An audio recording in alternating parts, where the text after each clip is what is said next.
बाद कोई भगवान कन्हैया के भक्त हैं, परम भक्त हैं, और एक राम जी के भक्त हैं। तो दोनों भक्त आपस में जा रहे थे, तो अयोध्यावासी भगवान राम जी के भक्त और ये मथुरा वाले कन्हैया के भक्त। और राम जी वाले कहने लगे, देखो हमारे राम जी कितने सरल हैं, कितने मर्यादा पुरुषोत्तम हैं, कितने सीधे हैं, अगर फूल भी लेते हैं तो पसीना आता है उनको, कितने कोमल हैं, कितने सीधे साधे हैं। और आपके हो तो खड़े भी होते तो टेढ़े खड़े होते, बैठते तब भी टेढ़े खड़े होते, सब टेढ़े ही टेढ़ा है, उनका काम भी टेढ़ा, उनका धाम भी टेढ़ा। अब अपने हमारे आराध्य को अगर कोई बुरा भला कहे महाराज, हाँ क्या हम बर्दाश्त कर लेंगे? आप बर्दाश्त कर लोगे?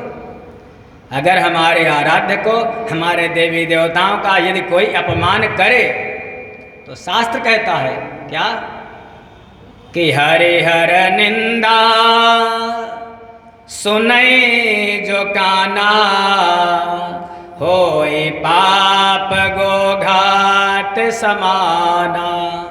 यदि भगवान नारायण की, भगवान शिव की, किसी भी देवी देवता की यदि कोई निंदा सुन लेता है तो गो हत्या के बराबर उसको पाप लगता है। अगर बस चले तो देखो शास्त्र कहता है, मैं नहीं, रामचरितमानस कहता है, और संविधान वाली बातें नहीं, शास्त्र की बातें हैं। क्या है कि काटियतासु जीभ जो बसाई, श्रवण मोदिनत चलिय पराई। अगर बस चले तो उसकी जीभ काट ले, और अगर बस ना चले तो अपने कानों को बंद करके, भैया तू जैसा करेगा हमारे कन्हैया खुद तेरा विनाश कर देंगे। जैसे स्वामी प्रसाद मौर्य ने क्या क्या नहीं किया और क्या क्या हमारे भगवान को नहीं कहा, लोगों ने प्रतिकार किया, करने वालों ने, अभी गोली भी चली उनकी गाड़ी पर। तो जो हमारे भगवान का, अरे जो राम का नहीं वो किसी काम का नहीं। किसी ने इनाम भी रखा था, अगर इसकी कोई जीभ काट करके लाएगा तो 3 करोड़। अयोध्या के महात्मा जी थे, तो काटे तासु जीभ जो बसाई, अगर हमारी सामर्थ्य नहीं है तो फिर यहाँ का संविधान उसको दंडित करेगा, लेकिन वहाँ का संविधान उसको मुक्त कर देगा। भगवान का जो नहीं वो किसी का नहीं हो सकता। श्रवण मोदिन चलिए पराई। लेकिन तो भक्तों की बातें हैं। आए, आकर के भगवान के कन्हैया के भक्त कहने लगे, देखो प्रभु अब ये अपनी जो झोली झंटा है ये लो, अब हम तुम्हारी भक्ति नहीं करेंगे, अब हम भगवान राम जी की भक्ति करेंगे। कन्हैया के लगे, अरे बताओ तो क्या बात है?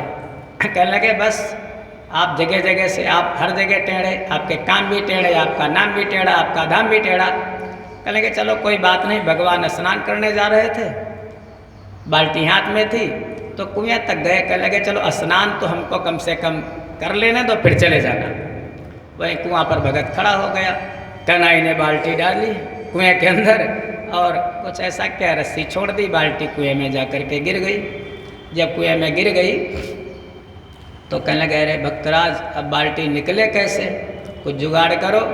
जाओ, जा कर के भक्त गया दौड़ा दौड़ा, एक सरिया लेकर के आ गया, लोहे की सरिया, और भगवान को दिया। भगवान निकालने लगे, बाल्टी निकल ही नहीं रही।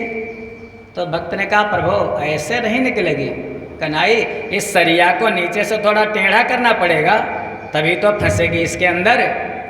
भगवान ने कहा, बस तेरी बात का उत्तर तो यही है, जब तक थोड़ा टेढ़ा नहीं होता है कोई, तब तक वो इस भवसागर से पार नहीं हो पाता। अरे हमको तुम कहते हो बाल्टी, जब बाल्टी इतनी टेढ़ाई से निकलती है तो हमारे तो भक्त इतने हैं, सबका उद्धार करना है, दुष्टों का विनाश करना है, तो टेढ़ा तो होना ही पड़ता है। इसलिए हमारा ब्रज